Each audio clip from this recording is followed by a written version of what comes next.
Want to know what you're going to see when you get to the Fort Lauderdale International Boat Show?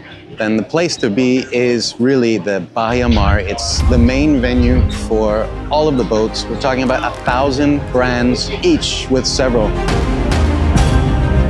Got Aquila boats over here with their sales team ready to show off their works. On the other side, you have just separate random boats. One called Second Amendment there. You know who they're voting for. And all stern backed in. You can see the cockpit, how much space there is. And these boats are generally available for charter, but also for sale. You imagine you take 12 people on a charter, then the price is pretty good value-wise. Getting into an area here that's pretty exciting, looking at Galleon. The Galleon over here is a boat that's really stormed on the scene in terms of these mid-range yachts, mini yachts. They're made in Poland, but their engineering and their design is pretty unique. What they can do and how they do it at a price that's much less than a lot of other competing brands is actually impressed quite a few people. So it's just lined up of yacht brokers who are willing to show off what they got here. You can go on board, start a YouTube channel maybe, and maybe find yourself in, before I continue that sentence, look at the azimuth. Actually, before I finish that sentence, remember to like and subscribe. Just to take a step here, Sea Deck, that's Azimuth's new series here. And if you look at that first one, that looks like the Sea Deck 6, maybe. Sea Deck because everything that's happening is in the cockpit or in what becomes the club.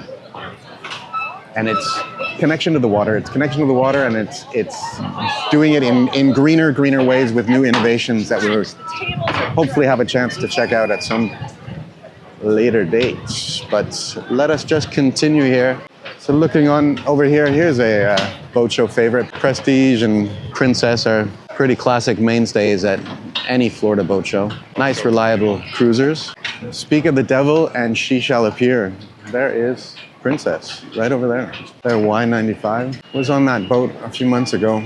I'd take it. So this is an endless boulevard of different boats, and you will look at the Sunseekers. The Sunseeker has a lot of boats going on right here, demonstrating why they're so popular. They're really popular because they're just reliable boats. This is the indoor section. I know that some of the motor companies and some of the accessories are stashed in there. We'll be taking a look at some of the electric outboard motors a little later on with a mind to check out where e-propulsion is and eVoy.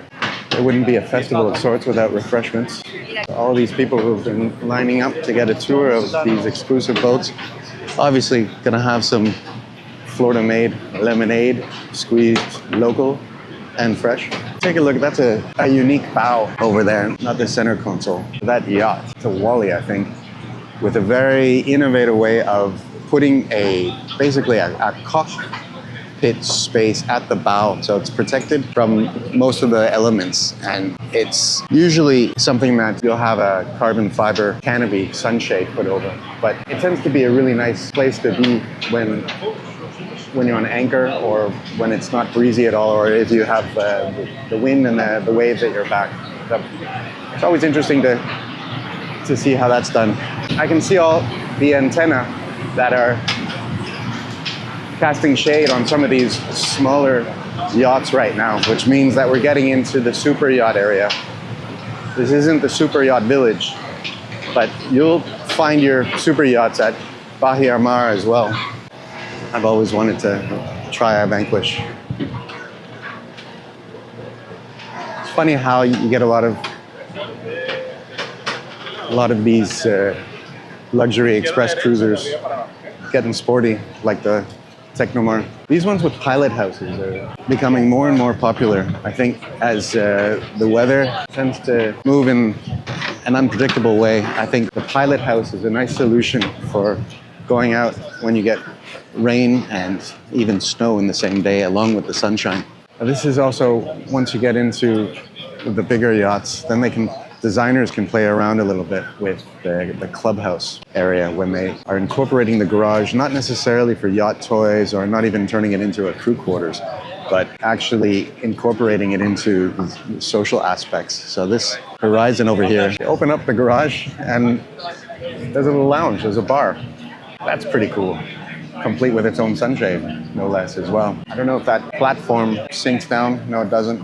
But it looks like it has a stairway. Then you have another lounge. That's interesting. That seems like Horizon is one of the few doing that. I know Blue Game has a really interesting clubhouse with an amazing lounge on their flagship right at the back. So the bigger bad boys are here. I know they just came in recently, having sheltered from hurricane season. You can get a sense for the air a little bit, the tailwind of hurricane season. Pardo has a design DNA that I think a lot of people seek. They want the whole sunshine lifestyle, and I think Pardo does it with grace. I can see that they have some, it looks like flex teak there, and obviously it wouldn't be a yachting day without some yacht toys. Got some sea bobs there. That looks like a garage where you probably stash them.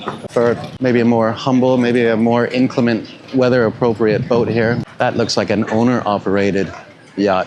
Wonder how much that costs. We'll be looking at that later on. You want to find out as well? Give us a like, subscribe, keep us going.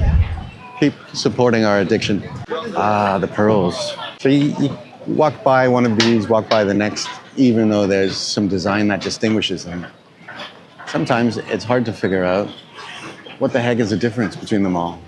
You got a fly bridge, you got a sun pad in the front, you got some fold down terraces. And interestingly, the prices are really different. A boat that might look like it's a copy or intensely mimicking another one might cost $1 million less. And you can find out by figuring out the weight of it, if it's teak, if it's fake teak, whatever innovations they have, how many electric actuating tiny home aspects they have. Got a lot of brokers here who are willing to tell you. They'll let you know. There's X-Shore. We'll actually be taking a ride on that one tomorrow. That's the Elex 8000. It's about 3 years old or so. You can see the cork on here. This is sustainability. I think they have a very, I think they're using Torqeedo's propulsion system down there. Wellcraft 435. That's a nice one. The Wellcraft 435, if we can just take a step over here. V10 350s. This one with the Verados. You got a lot of moving options with the furniture. That's a pretty beamy cockpit.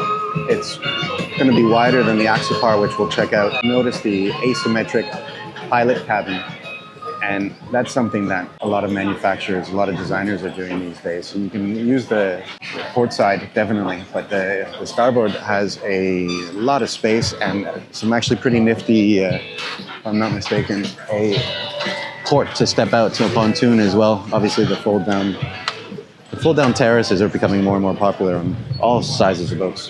Pilot house for inclement weather. Swedish Nimbus. These guys are really interesting. They have a collaboration with Volvo Penta going electric. I think it's on their Commuter 11 boat. You can just spin around. Did you catch that swim platform? Which is amazing. So it's like a passerelle. You can use it as a passerelle where you're not worried about, walking the plank somehow. Very interesting. It goes down as well as a swim platform, which is really nice. So Nimbus is Swedish and Axopar is Finnish. So it looks like we're in little Scandinavia here. Coming up to these adventure boats, that's the 45 cross cabin over there. And this one, could this be the XE, the Axopar collab with Evoy? Axopar is, there it is, the XE. This guy is pretty interesting. The iconic Axopar nose for cutting through waves. It rides very similar to electric surfboards actually when it's up on a plane, but it really does break the waves beautifully, break through surf.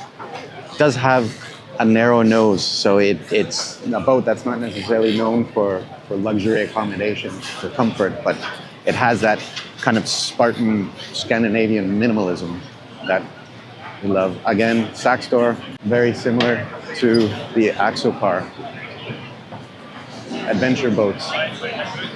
Ooh, you got your Fairlines, and you got a legion of salesmen ready to answer your questions, maybe take you on board. These are great boats. When it gets too hot, it's always nice to step indoors. Here you got accessories, innovations, technology, upgrade, sound systems, electric propulsion systems, designs. So this is the second indoor venue here. New products will be on display here. So it's obviously not the star of the show, because you want to see the boats. You just want to step on the boat and you want everything to work. But it's very nice as a boat owner.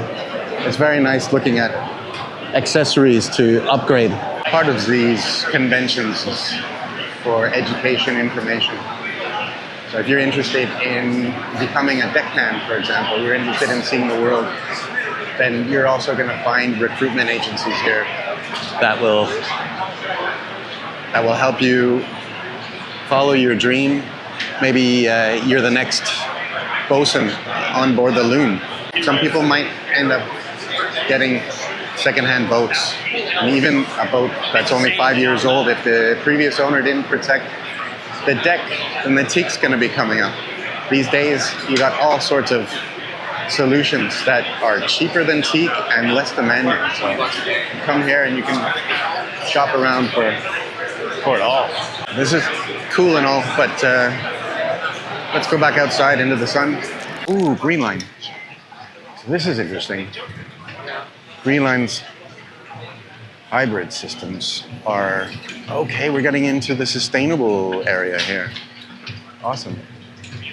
So hybrid options on some of these boats is becoming more and more feasible, depending on how far you're going to ride, how far you're going to sail, cruise.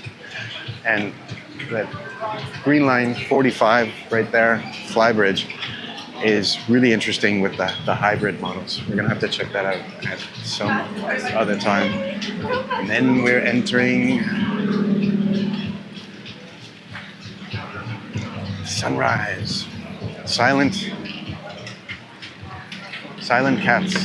You have the width, you have the beam in order to have a heck of a lot of solar panels. In that regard, it makes quite a bit of sense, especially as a charter boat. And Nordhound, a little more of the robust kind of distance cruisers. They're really solid boats. So Fantin Peugeot, we're going to be spending a few hours out here at Bahia Mar, checking some out, and we're going to be on boats for some private tours as well. This is a glance of FLIBS, of Fort Lauderdale, the International Boat Show here. It's a quick glance, but it's a good place to drop by, step on a boat, dream about a boat, buy a boat, shop around. There's so much more to see, and we're going to be checking it out now. Thanks for sticking around this long.